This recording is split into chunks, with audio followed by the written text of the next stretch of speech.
তো নমস্কার বন্ধুরা, আজ আমরা পৌঁছে গেছি বাগডিয়া সিদ্ধপুরের অজয় ঘাটে। তো এই অজয় ঘাটের তীরেই অবস্থিত এই মন্দিরটি শ্রী শ্রী শ্মশানী কালী মাতার মন্দির। আপনারা যেমনটি ছবিতে দেখছেন, এই মন্দিরটি খুবই সুসজ্জিত এবং টেরাকোটা শিল্প দিয়ে অঙ্কন করা হয়েছে। আপনারা দেখতে পাচ্ছেন শ্মশানী কালী মাতার মন্দির। এর আগে একটা পুরনো মন্দির এখানে ছিল, সেই পুরনো মন্দিরটাকেই পুনঃস্থাপন করা হয় ওইখানে, যেটা আপনি দেখলেন ছবিটা। এই যে এটা হচ্ছে পুরনো কালী মন্দির।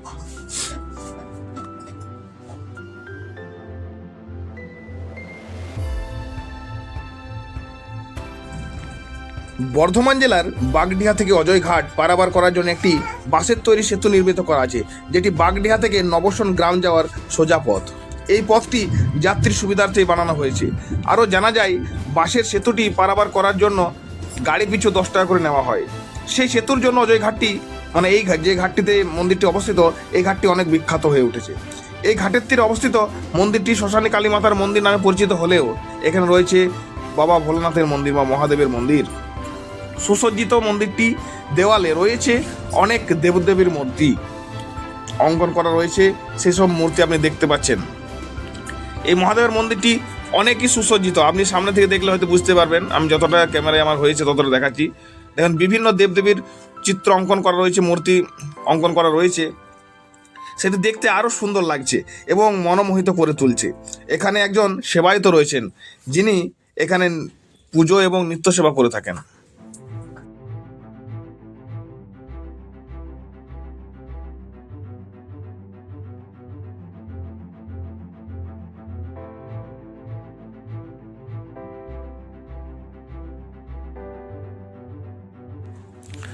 সত্যম শিবম সুন্দরম, বলছি সত্যিই শিব সুন্দর। এইটি গাছের নিচে লেখা আছে এবং বাবা মহাদেবের ছবি আপনি দেখলেন, প্রতিবিম্ব আপনি দেখলেন। এবং এখানে রাধাকৃষ্ণের রাস উৎসব হয়তো কোথাও হয়েছিল, সেটা এখানে এনে দিয়ে গেছি বিসর্জন করতে নাই বলে। আমি সেবায়তকে জিজ্ঞাসা করছিলাম একটু আগে কি এখানে এই মূর্তিগুলো কিসে, তো উনি বলছেন যে কে রেখে দিয়ে গেছে আমি জানি না। যাই হোক, তো সুসজ্জিত একদম দেখবার মতন, মানে মনোরম দৃশ্য। আপনি ঘুরতে যেতে পারেন, জায়গাটা দেখার মতো জায়গা। ঠিক আছে, মানে মন্দিরটি তো অবশ্যই মানে দারুণ মন্দির। যারা গেছেন তারা অবশ্যই জানবেন, আর যারা গেছেন আমার ভিডিও দেখছেন তারা অবশ্যই একটি কমেন্ট বক্সে কমেন্ট করে যাবেন। আপনার একটি কমেন্ট আমাদের অনেক উৎসাহ যোগায়। এই দেখুন, এই যে বাবা শিব রয়েছেন গাছের নিচে, মানে পাকুড় গাছের নিচে, বট গাছের নিচে। এখানে লেখায় দেখুন সত্যম শিবম সুন্দরম, বলছি সত্যিই শিব সুন্দর। এই যে অনেক ছবি প্রতিবিম্ব আঁকা রয়েছে মন্দিরটির মধ্যে। যাই হোক, মানে সব মিলিয়ে দেখবার মতো পরিবেশ। তো অবশ্যই যারা ওই পথে যান অবশ্যই একটু দেখে যাবেন। তো বর্তমানে এখন আমি এদিকে হয়ে ফেরোছিলাম বাসের যে ব্রিজ আছে নবসন ঘাটে, তো সেখানে দেখলাম খুব সুন্দর একটি মন্দির, খুব সুন্দর প্রাচুর্য, খুব সুন্দর মানে দিয়ে তৈরি হয়েছে। তো ভালোই লাগছে জিনিসটা দেখতে, সেই জন্য আমি এখানে উপস্থিত হলাম।